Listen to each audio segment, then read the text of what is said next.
This Wednesday, 17 men, 7 women and 3 children died after their boat capsized in the Channel. It's understood most were from Iran and Iraq. All were looking for a better life. Among large swathes of the public, the tragedy is a reminder of the human cost of how Britain polices its borders.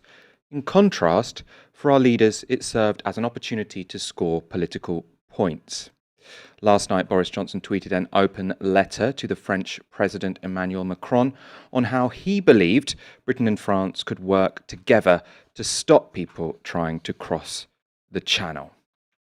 The letter called for a number of new measures, including joint patrols by British and French authorities in each other's waters, reciprocal surveillance of the coast, including by drone, and most notably, a request for UK Border Force to be able to patrol the French coast. That's on land in this case, so particularly controversial. Emmanuel Macron, for his part, did not respond well. He said this about the manner in which Johnson sent his letter. I'm surprised when things are not done seriously. We don't communicate between leaders on these issues via tweets or published letters. We are not whistleblowers. Come on. That was Macron complaining that diplomacy shouldn't be conducted by tweet. A government spokesperson also dismissed the content of the letter, telling French TV, "The letter is mediocre because it does not respect all the work that has been done by our Coast Guard, police, gendarmerie and lifeboat crews. It basically proposes a relocation agreement, which is clearly not what's needed to solve this problem. We're sick and tired of this double talk and outsourcing of problems. What we need is for the British to send immigration officers to France to examine here on French territory demands for asylum in Britain."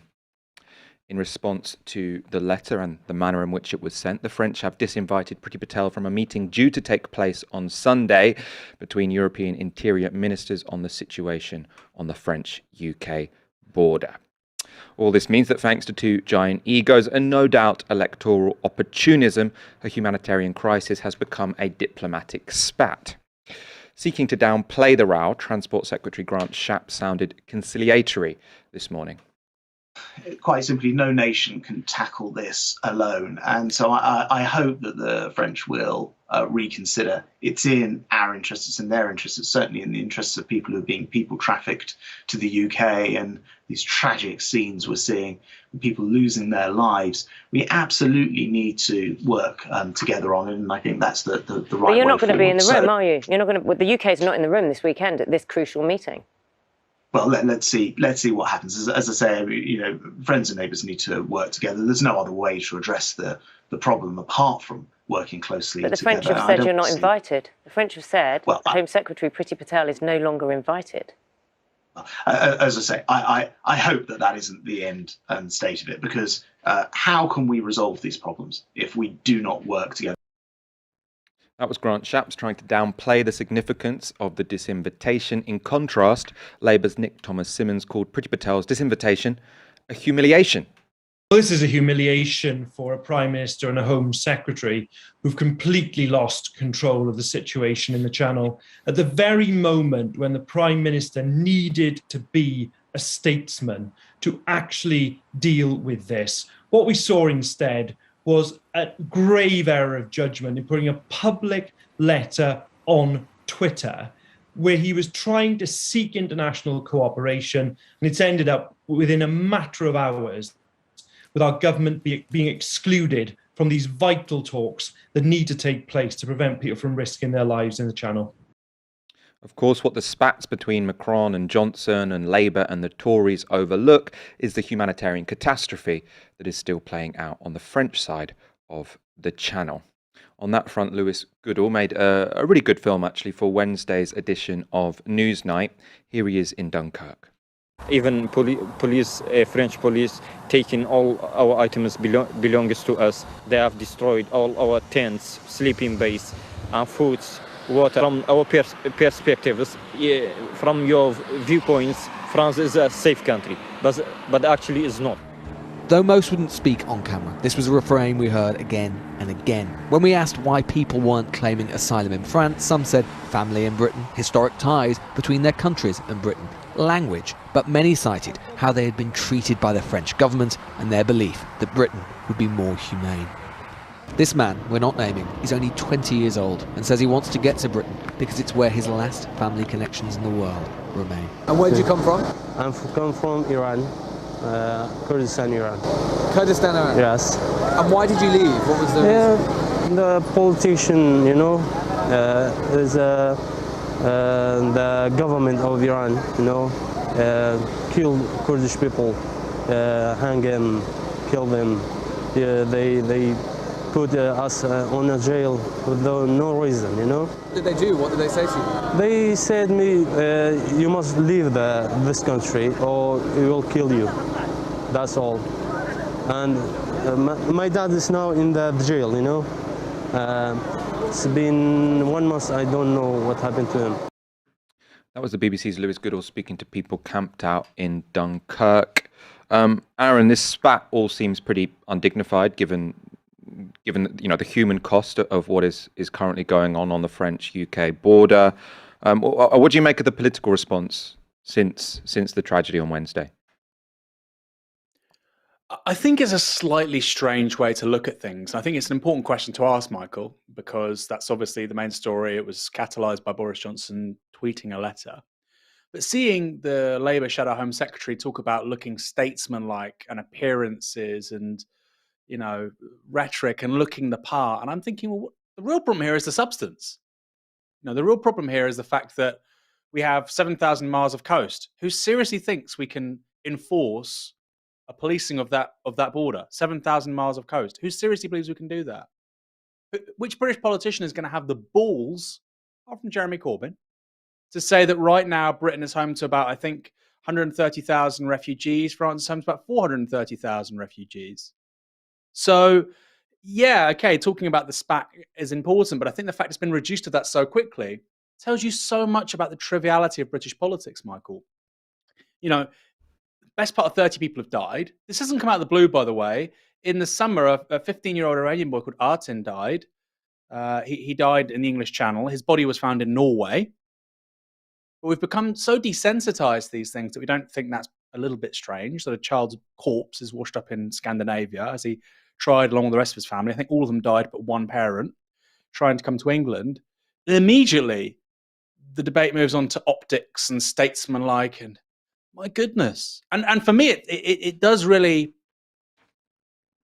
personify the extent to which British politics, legacy media, are almost incapable of engaging with issues in an important way, which was what was so refreshing about Lewis Goodall's piece for Newsnight. I love Lewis Goodall's work, and I think actually it is so conspicuous at the BBC because it's good and because it's professional. And there's so little of that. That's I like Lewis, but that's how all broadcast journalism should be. Why are they here? What are the deeper lying reasons? What would be a potential solution? Those should be the operating questions that all of his colleagues and all people in the industry are asking. That's very rarely the case, however.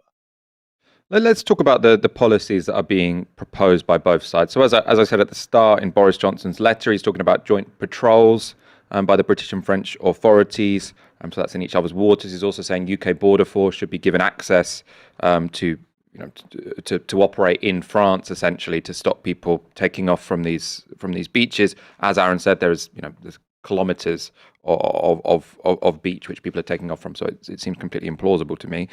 We can go to the French position now. So this is Macron speaking at a press conference in Rome.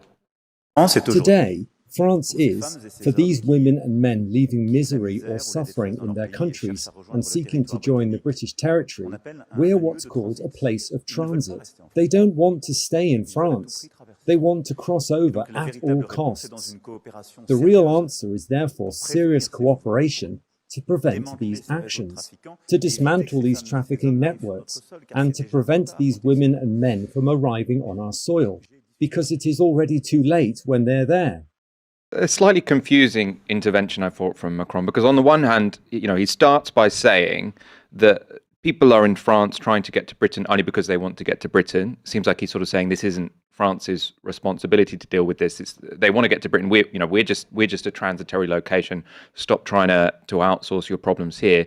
At the same time, he seems to be suggesting some policy that would stop them coming to France in the first place. I don't know what that would be.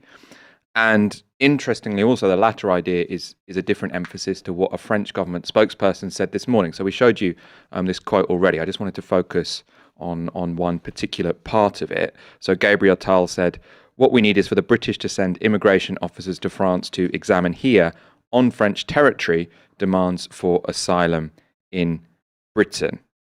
So on the one hand, you've got the French president saying, what we need to do is stop these migrants ever getting to France in the first place. And then you've also got a government spokesperson saying, well, look, ultimately, these people want to come to Britain. If you want to stop them crossing the channel, what you should do is send your Home Office bureaucrats to France, and then you can process people here, and you can work out whether or not they have an asylum claim here. That's the way that you stop them crossing the border. And obviously, Aaron's point that currently France has around a population of 400,000 refugees, whereas Britain only has a population of 130,000 refugees, that would very much justify that position that no, you should don't try and outsource. Well, obviously it's talked about as a problem in a policy sense. I don't think it's a problem. I think our society is dramatically enriched by people from different countries and refugees, but that's obviously not the frame in which this conversation is taking place. Aaron, what do you understand as like Macron's position? What did you think he wanted there from that clip? So hard to say, Michael, because on the one hand, I think the French are generally speaking a lot more sense than the British. I don't know if you want to talk about this more, but some of the contents of Johnson's letter I just find absolutely outlandish. But I'll let you maybe push back on that if you want in a second. The big thing with the French, of course, is they have their presidential election in April next year, in 2022. And Macron is by far and away the favourite to win that right now. If I had to sort of bet, I would say Macron. In polls, repeatedly, he's about 4, 5, 6 points ahead of Marine Le Pen, who is second, who right now seems to be the person who'd go into a presidential runoff against Macron. If it's not her, don't get too happy, because it's looking like it would be a figure called Zemmour instead, who's also from the radical right in France, the far right. So there's also a domestic political calculation here, Michael, which is to say Macron can't look soft on the Brits. The British have left the European Union.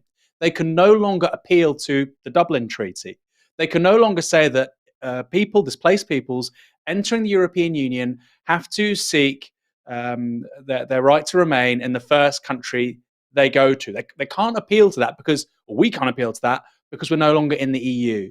What the French electorate rightly sees is a country that wants to leave the European Union, is a country that doesn't want to participate in any sort of egalitarian sharing of displaced peoples coming in to Europe, including Britain, and instead wants to have its cake and eat it. And the proposal from Boris Johnson is that anybody that comes to the UK via France with these dinghies is immediately sent back and processed by the French. That is outrageous. And Macron, and I think anybody in French politics knows, if Macron conceded to that, there's a significantly increased possibility of Marine Le Pen becoming the next president of the French Republic.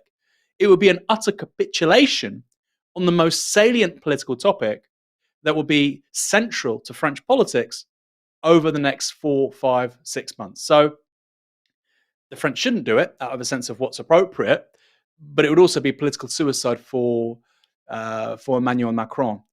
And this kind of this way of doing negotiations by the British it's just bizarre. It resembles, and we see it time and time again, sort of 19th century gunboat diplomacy. We can't behave like that. I mean, we certainly can't behave like that with any credibility. So yes, Macron is a little bit all over the place, but like I say, I think that's somewhat to allay domestic political concerns, because unlike here now, although some people might think Boris Johnson's on the far right, I don't. The possibility of a far right president is looming increasingly large. So I get Macron's action, certainly a lot more than Boris Johnson's.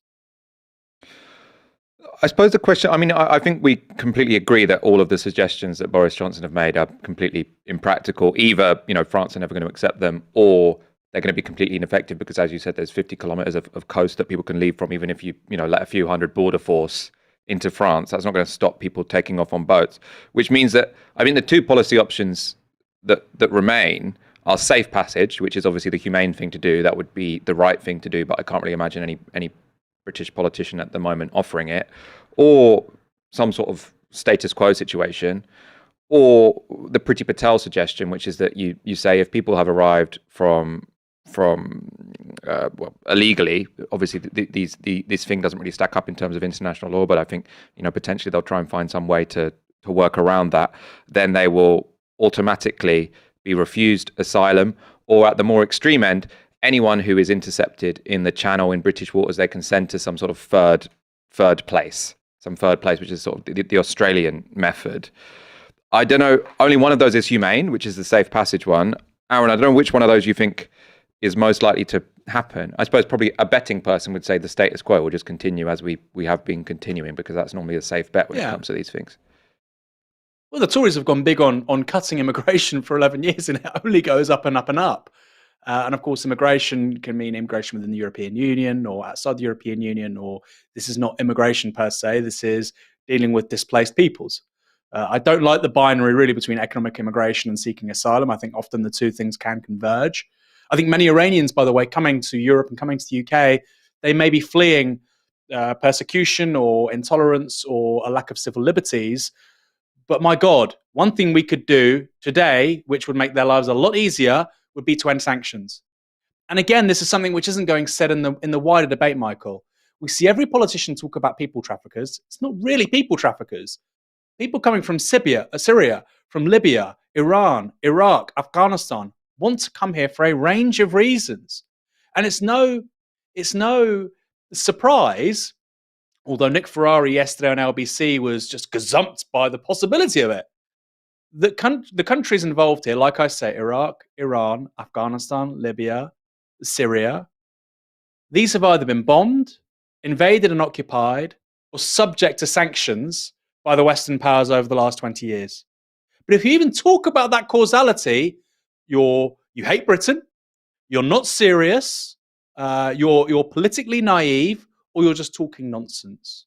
And sadly, as long as that idiotic approach to this debate is maintained, and it will be, because the right-wing press control legacy media, the former editor of the Spectator is literally in number 10 Downing Street, we are going nowhere on this debate substantively in terms of effective policy solutions. We're going nowhere. So I think you're right, Michael, that the status quo will endure.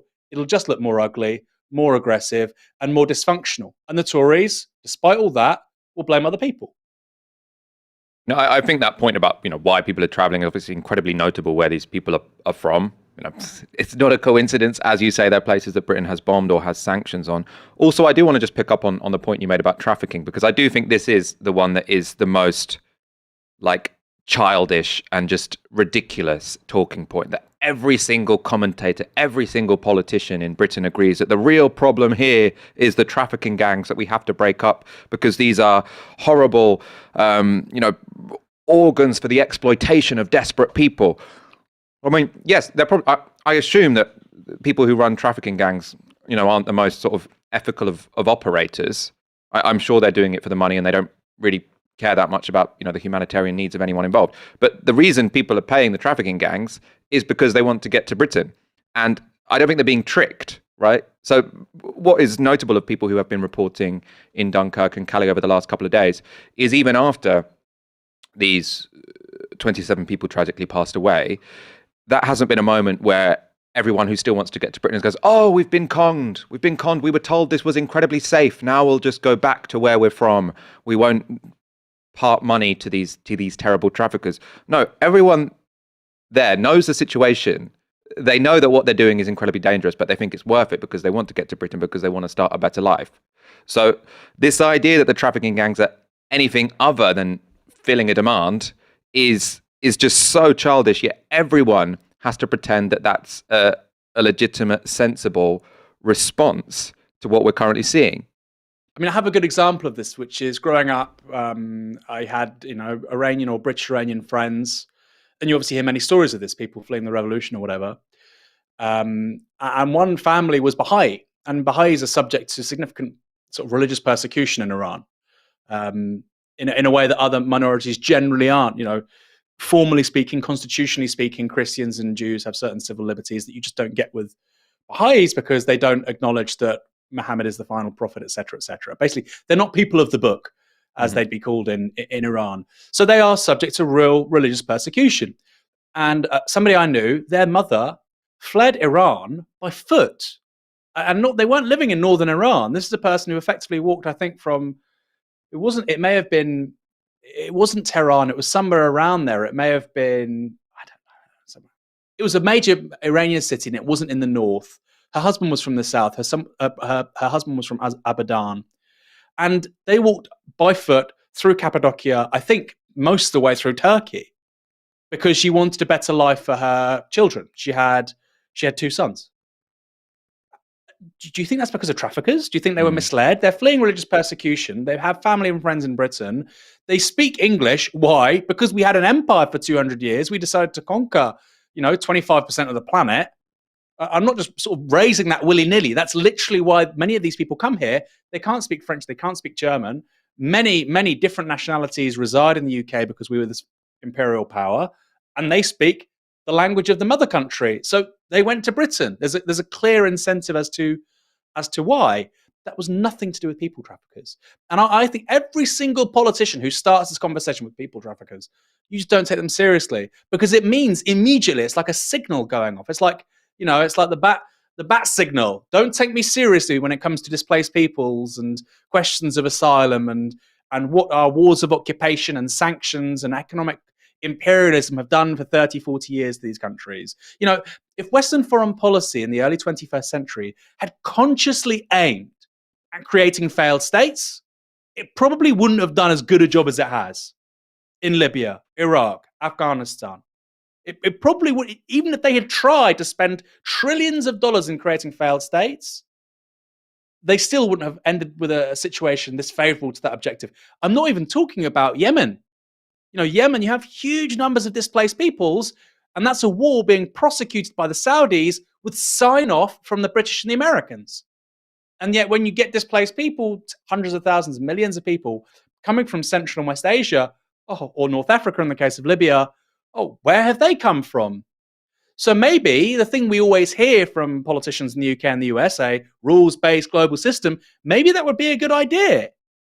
But instead what we do is destroy and disintegrate civil society in these countries in the name of short-term political interest and profit.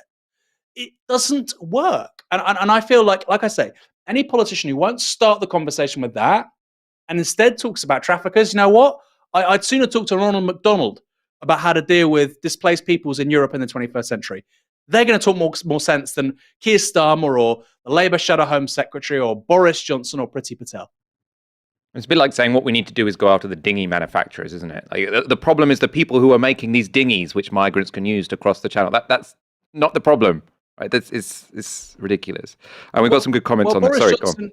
I was going to say, Boris Johnson, even in the letter, he talks about we've got to I think you mentioned this earlier. Maybe you didn't. It struck me with such force, this phrase, that it's now sort of imprinted in my brain. We've got to stop the business model of the traffickers. If they haven't got a business model, this won't happen. I mean, wow. These people have just internalized sort of neoliberal baloney, or change the incentives and the people won't come. The incentives are, I no longer want to live in a country which is on the brink of collapse. I no longer want to face religious or political or persecution on the basis of my, sexual preference. I want to go somewhere I can possibly live a decent life. You don't need traffickers in that equation. Quite obvious. Again, these are points which I think are comprehensible and readily understood and agreed on by just everyday, ordinary people who engage their brains. But it's unsayable if you're in SW1, Westminster, if you're in the political elite, if you go to the Spectator Summer Garden Party, or if you're Keir Starmer's inner circle trying to impress the powers that be about how prime ministerial you look. By necessity, you can't talk about things which make sense because they live in this little fabricated media political bubble where you don't actually talk about the reasons why things happen and what we could actually do to change them.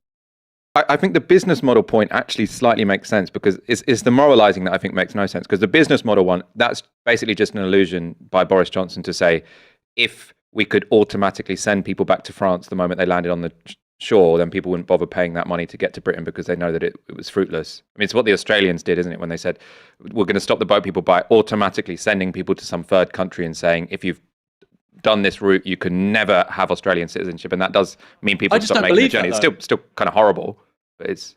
No, I just don't believe that because people people innovate. The reason why people are using dinghies is because we clamped down on people getting in the back of lorries and coming via Calais. That's what's happened.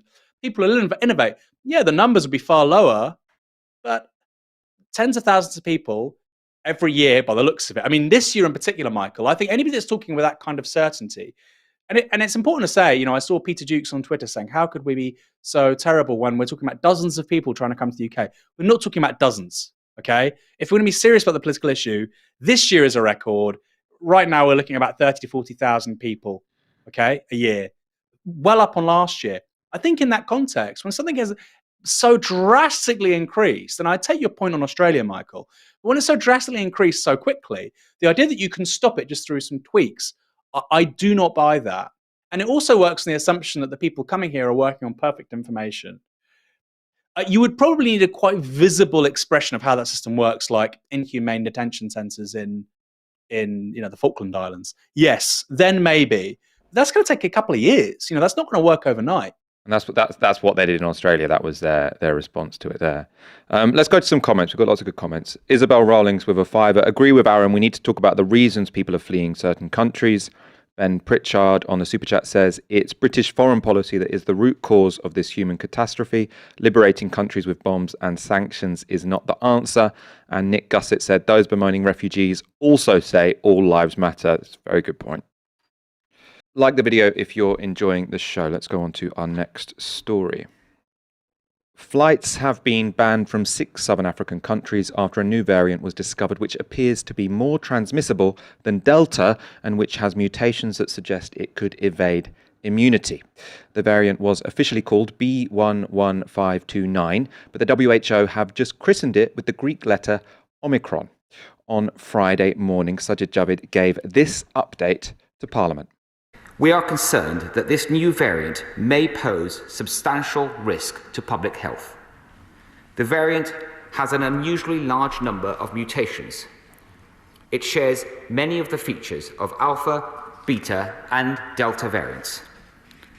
Early indications show this variant may be more transmissible than the delta variant, and current vaccines may be less effective against it. It may also impact the effectiveness of one of our major treatments, Ronapreve.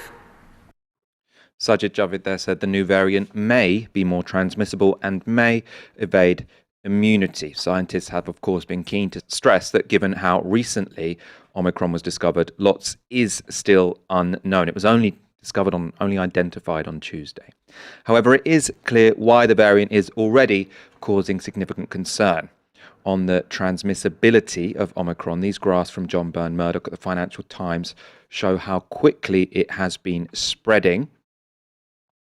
So as you can see here, it took 75 days before Delta made up 80% of all new COVID cases in South Africa. But this new variant got there in just 20 days. So after 20 days, it is 90% of all new COVID cases in South Africa. So you can see that it is out competing the existing variants at a much faster pace than Delta did. It is important to note this growth is from a low base, though. As you can see here, COVID cases have been very low of late in South Africa. So the dramatic relative increase in cases of the Omicron variant could be because there isn't much Delta to compete with. When Delta first came on the scene, there were still significant levels of beta in South Africa. So it could make sense that the reason it looks so dramatic is because there wasn't that much Delta to compete with in the first place. On Tuesday, in South Africa, there were 868 COVID cases. On Wednesday, 1,275. And on Thursday, 2,465. So that is a very, very fast doubling time. The second worrying thing about Omicron is the potential it can evade vaccines. The concern here is due to the number of mutations on the spike protein, which means it could potentially disguise itself from our existing antibodies. The context in which it has spread has also suggested immune evasion might be taking place. A government source told The Times. South Africa has had some big waves and should have a high level of immunity. The fact that it's spreading rapidly in a place that you'd think would be reasonably well protected gives us cause for concern. So, how worried should we be about the Omicron variant of coronavirus? I spoke earlier to Professor Deenan Pillay. I think our worry level should probably be at this moment in time 7 out of 10. To be honest, of course, there's huge uncertainty, and we don't want to overplay it. And of course, we still think that vaccines will, to some extent, limit the illness that this variant causes, but we don't know that. It's speculation, and so worried, yes, but despondent, no. What lots of people will be reading with great concern is that the multiple mutations in this variant mean that it could escape immunity, whether that's natural immunity by having had the infection or whether that's with a vaccine. As far as I understand it, no one's really suggesting this could make vaccines useless, are they? They're just saying that this could make vaccines less effective. That's right, Michael. These collection of mutations has been looked at in the past, but certainly not a constellation of mutations all in the same virus, do suggest that this virus has the potential to escape or partially escape control by antibodies and immunity generated by vaccines. Of course, we've got to remember that we saw this similarly in the Delta virus that could spread further. And yet we still know that the vaccines are quite effective against that, certainly in terms of preventing disease. So I'm hopeful that vaccines will still be a key part of control of this particular variant. The worry is that the virus has evolved to become more transmissible than the Delta virus, which itself is very transmissible. As we know, we have high levels of infection still within the UK because of that. And we know that vaccines don't necessarily prevent infection with the Delta virus, but they certainly do prevent, to a large extent, severe disease. So it may be something similar to that, which comes down then to the need for, of course, vaccines, together with all the other measures which may be being lost at the moment, but we may need to bring them back in terms of mask wearing on public transport, ventilation, supporting people to isolate, all of those constellation of things that can help to keep the transmission down. From sort of the initial charts that I've seen on Twitter, it doesn't just seem like this is more transmissible than Delta, which was already, disastrous for us all. It seems like it could be way, way, way more transmissible than Delta. The speed at which this has become the dominant strain in South Africa seems to be quite remarkable. How much more transmissible do you think this is than Delta, and how soon will we know the answer to that question? The data from South Africa do show a rapid increase in this particular variant. But we've got to remember that it's against the backdrop, firstly, of low levels of transmission at this moment in time. South Africa has pretty good control.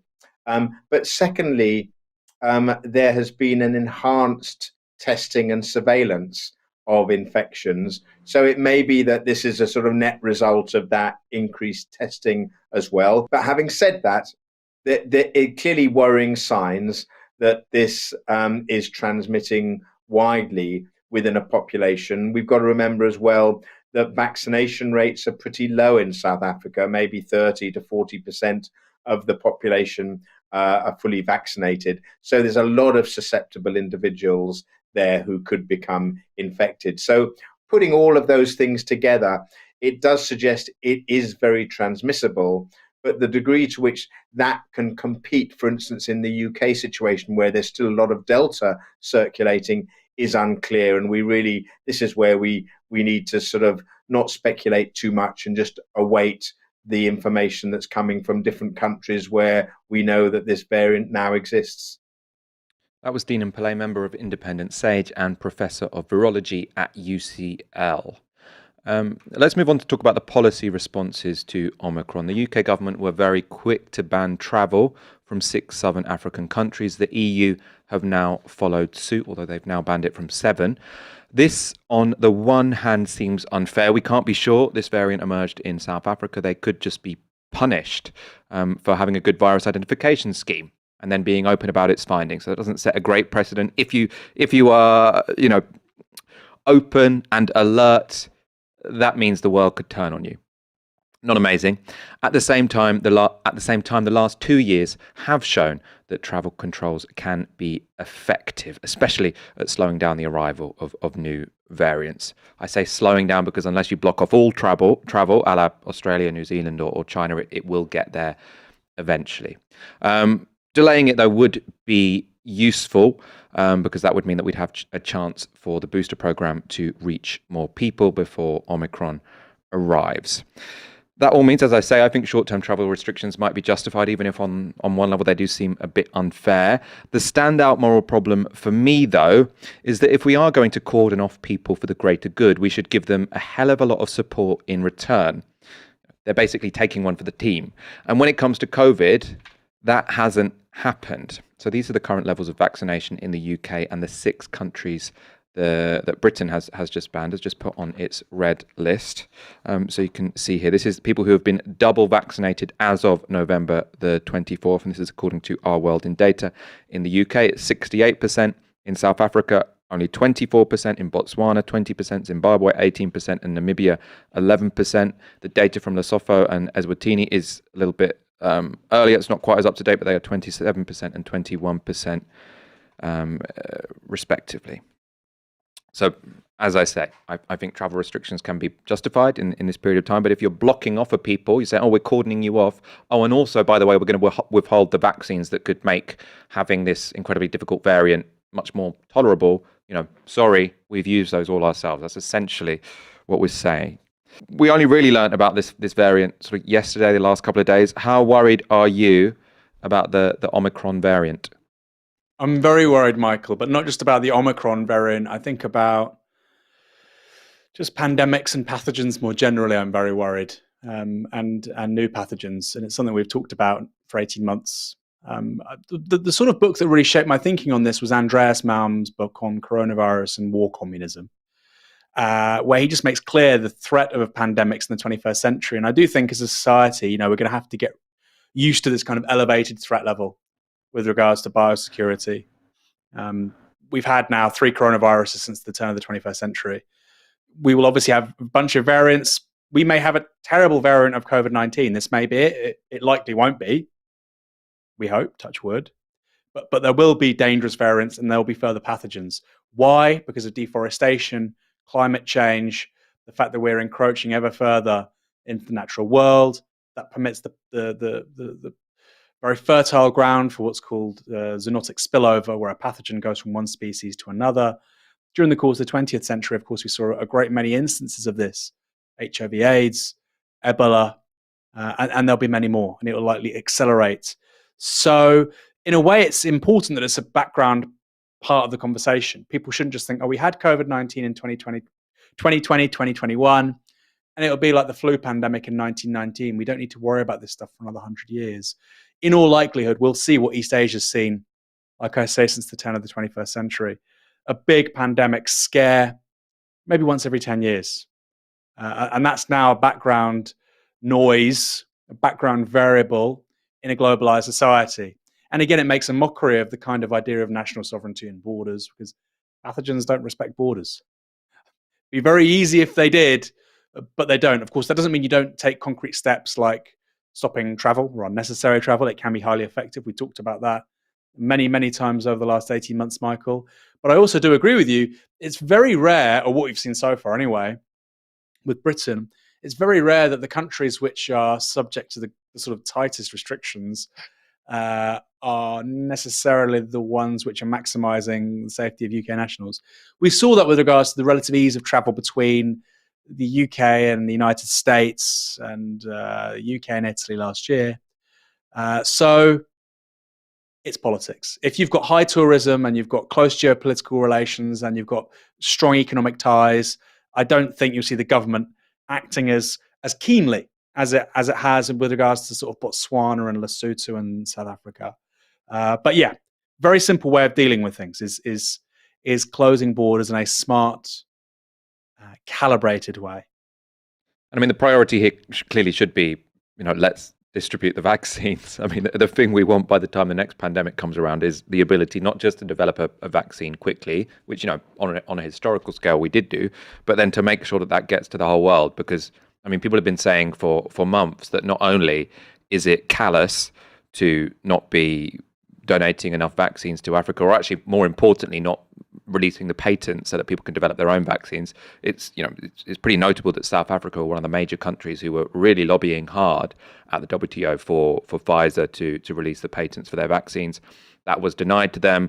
Now they have an under-vaccinated population, and a variant has emerged there. That to me doesn't seem like a coincidence. I say, actually, obviously we don't know it's emerged there.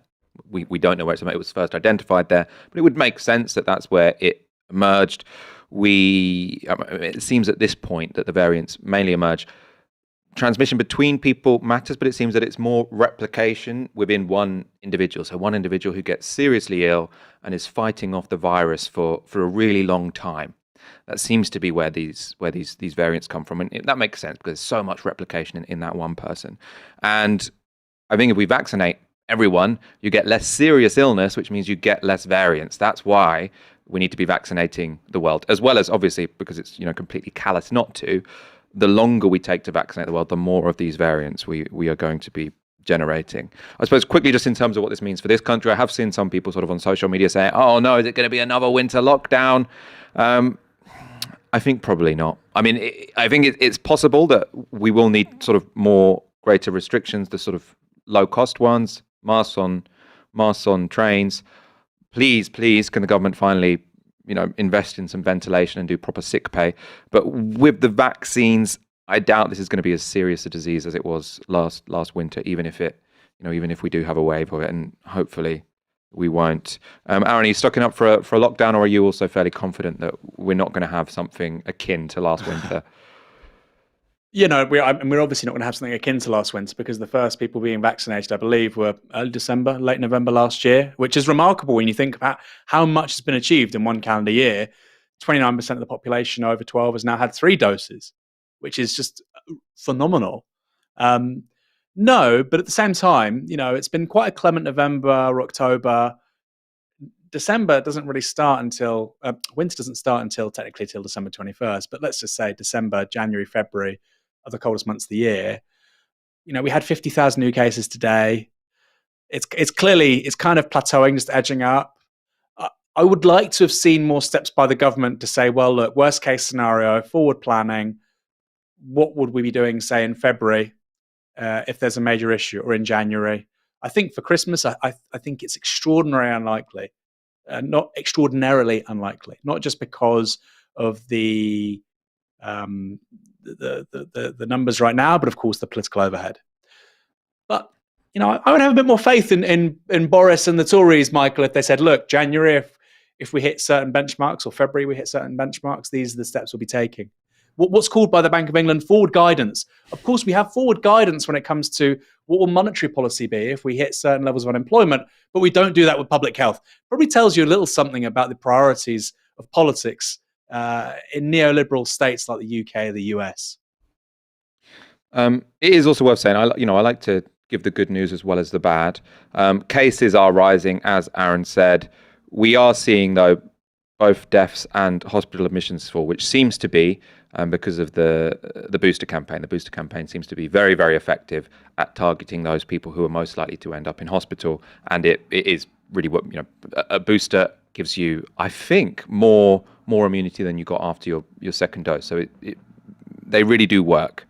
Of course, whenever I am eligible for one, I will be going to get it. If you are, you should go and get yours. We're going to take a quick break now, because as we're going to check out part of a new video we put out on the channel this morning. This is the first in a series of documentaries we'll be releasing from COP26. In the 19th century, Britain was the country which gave the world the Industrial Revolution, initiating an era of technological transformation, fossil fuel use and rising climate temperatures. Now in the 21st century, its politicians and pundits are talking of a very different kind of leadership in the fight against climate change. Our COP26 will not be the end of climate change. It can and it must mark the beginning of the end. We were the first country to pass legislation for net zero. We have been fastest to decarbonise our economy. I think we are doing a great job of getting on with meeting our climate ambitions and demonstrating leadership to the world.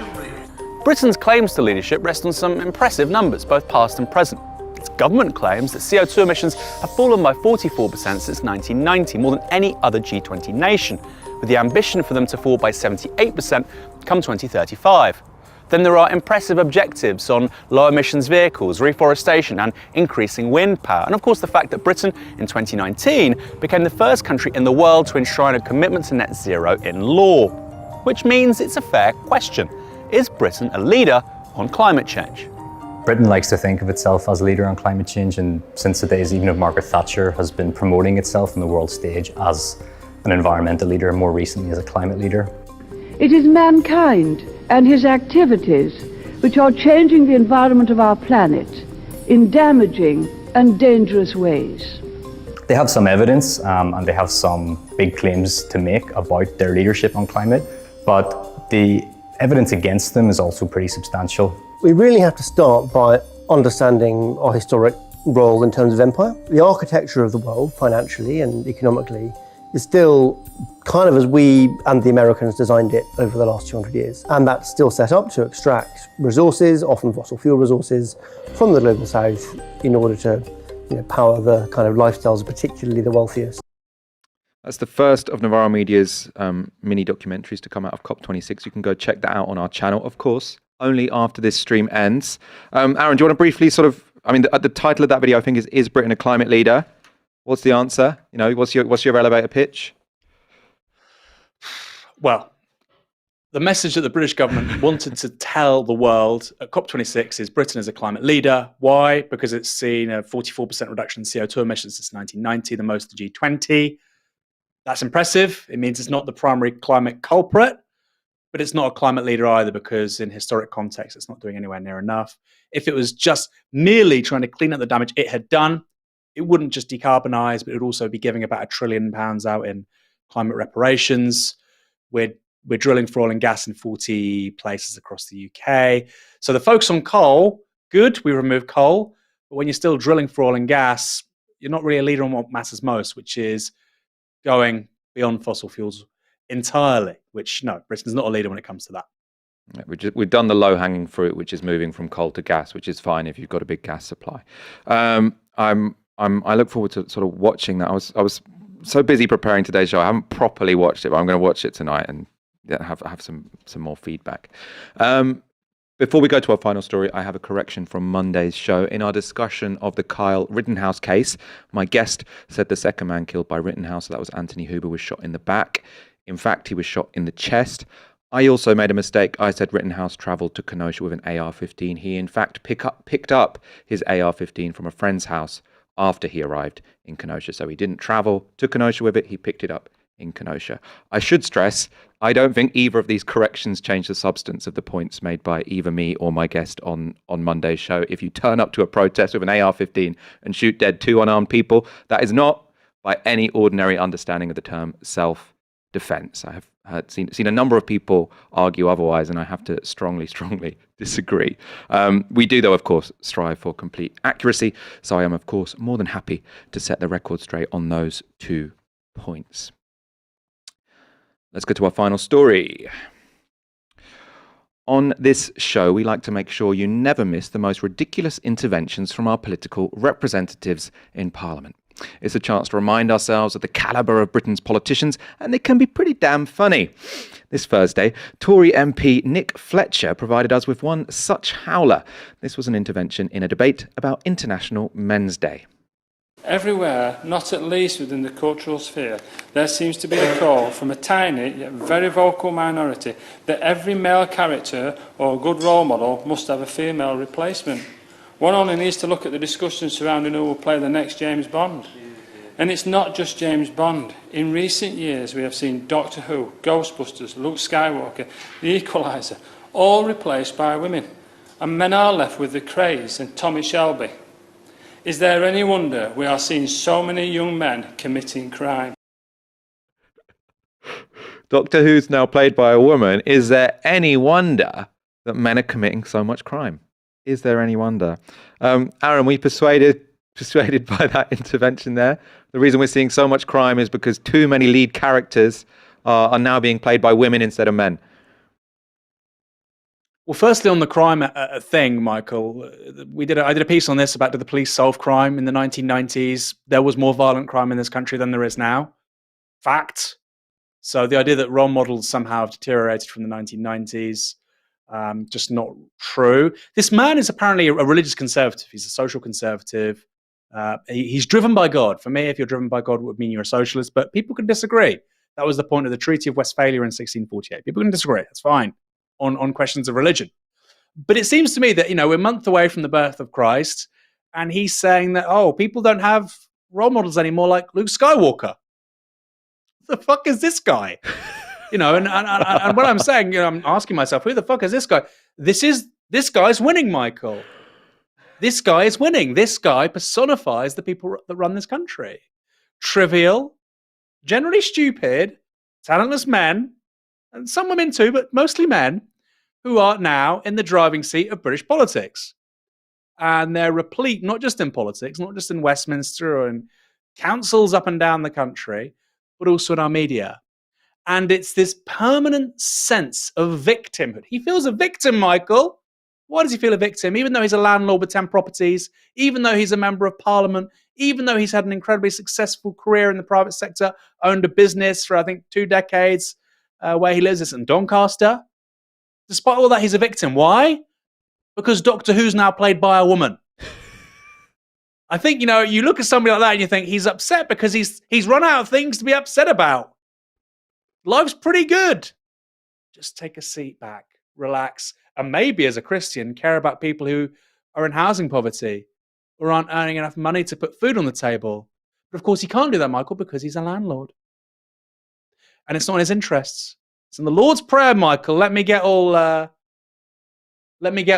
gospel. Let me get all, Reverend Al Sharpton on you. It's in the Lord's Prayer. Forgive us our trespasses as we forgive those who trespass against us. Or, as the Greek has it, Michael, the original Greek, release us from our debts as we release others from their debts to us. Now, Mr. Landlord here has got plenty of good stuff in his life, not much to complain about, so he's going to have to obsess with trivia. That is the future of the Conservative Party the next 10 to 20 years, and that's why we do Novara Media. Focus on substantive politics. I'm not saying we shouldn't have covered the story, Michael. I'm very happy we did. It's brought a smile to my face. And, we need a wanker of the week, as one memorable football show once called it in the 1990s. But wow, that's the mission of Novara Media, Michael. Less people like this in politics. Let's look at some of... I've just got one take from this, because obviously this guy got completely rinsed on Twitter for this, both because of how ridiculous the connection was that he drew, but also this claim that because Doctor Who is now a woman and Star Wars, the lead character... I didn't even know this because I haven't watched the latest franchise. Apparently the new lead character in Star Wars is no longer a man, it's a woman. It was Luke Skywalker, then it was Anakin Skywalker. I'm not even sure who it is now because I haven't watched any of them, but that's the context. The idea that there aren't any male role models in this country doesn't really stack up either. Marie Leconte had what I thought was a good tweet. Sorry, I just can't let this go. How can Nick Fletcher go on about the lack of positive male role models mere months after the country united around the loveliest, most decent and inspirational football team? Really good point. They were excellent role models for men in this country. I suppose the reason why Nick Fletcher probably doesn't consider them as such is because they were anti-racist. They took the knee. They embodied progressive values. He would prefer... Although, did Doctor Who? I don't know. I don't watch it. I'm not going to be able to give you commentary on that either. Let's go to a letter which Nick Fletcher posted on Twitter to set the record straight. He was obviously a little bit upset by all the people who were rinsing him. As you can see there, the letter put on his House of Commons watermarked paper. Let's go to the first part of that letter. He says, I was pleased to speak at the International Men's Day debate today, especially as it gave me a chance to raise several points that are often a little overlooked within political discourse. These points, namely, touched upon poor academic attainment of boys in schools and a lack of positive role models for many struggling young males in society. Naturally, as is often the case, my rather nuanced point that there are increasingly fewer positive male role models for young boys was almost immediately misconstrued. My point was, in fact, a straightforward one and in no way linked Doctor Who being a female to crime being committed by men. So he then goes on, he really wants to emphasize this point. So later in the letter, he goes on to repeat that point. So he says, as has been alleged rather lazily by several individuals, I did not link a Doctor Who being female to crime being committed by men. In fact, I was making a statement that boys and young men also need positive role models within the media, just as women do. Now, the problem with these protestations from Mr. Fletcher, sort of begging us to look for the nuance in his argument, is that videos don't lie. He did connect Doctor Who being a female to crime. So in case you're doubting your memory, in case you think you hallucinated what you just saw, let's take another look at that video. Everywhere, not at least within the cultural sphere, there seems to be a call from a tiny yet very vocal minority that every male character or good role model must have a female replacement. One only needs to look at the discussion surrounding who will play the next James Bond. And it's not just James Bond. In recent years, we have seen Doctor Who, Ghostbusters, Luke Skywalker, The Equalizer, all replaced by women. And men are left with the Craze and Tommy Shelby. Is there any wonder we are seeing so many young men committing crime? Doctor Who, Ghostbusters, Luke Skywalker, The Equalizer. I don't even know what The Equalizer is. All now replaced by women. Is there any wonder we are seeing so many men commit crime? Now, on any definition, on any interpretation of that speech, he is very much linking Doctor Who being a woman to men committing crime. Aaron, where do they find these people? And why did this guy think that he could just post a letter on Twitter denying what he said in a video, which is also on Twitter? Like, who's advising this guy? How's this guy an MP? When was James Bond a role model for anybody? Well, I suppose he's the kind of role model that he thinks, he's patriotic, a bit of a misogynist, When were the Ghostbusters role models? I don't get it. Like, they literally live in a fictitious universe where they go around catching ghosts. What the fuck? Who the fuck is this guy? Excuse my French. I honestly have never heard anything like it. Who has ever said that the Ghostbusters, Bill Murray and the Ghostbusters, are a fantastic role model? Son, why can't you be more like him? Have you ever heard that? Bill Murray and Ghostbusters made me who I am today, Aaron. Yeah. Egon in the Ghostbusters was a real nerd. He took his vitamins. He really knuckled down at school. He got a great job in a startup in a field that nobody was even knew existed, which was catching ghosts. Why can't you be more like him? And this is the 650 people that are in our parliament running this country. This guy, and the way he's talking, by the way, you think the content of what he's saying and how he's saying, you think, who the fuck is this guy? There are approximately there's probably 63 million people, including children and infants who can't yet speak, who are probably better placed to govern this country than no, I'm being serious. Nick Fletcher. Well, Nick I don't Fletcher... believe he's real. I think this is deep fake. This is a simulation. With the name, it doesn't sound real. I'm a Nick Fletcher truther. Fletcher denialist. Yeah. Aaron, any final comments this evening? I'm a Nick Fletcher truther. He doesn't exist. This is the first. These are the birth pangs of the metaverse. He's not real. All right. Perfect. Aaron Bastani, pleasure as always to be joined by you on a Friday evening. My pleasure. Thank you, Michael. I can see a super chat. Aaron is God tier today. I agree. That was very funny. Let's wrap up. You've been watching Tysky Sour on Novara Media. We'll be back on Monday, of course, at 7 p.m. For now, good night.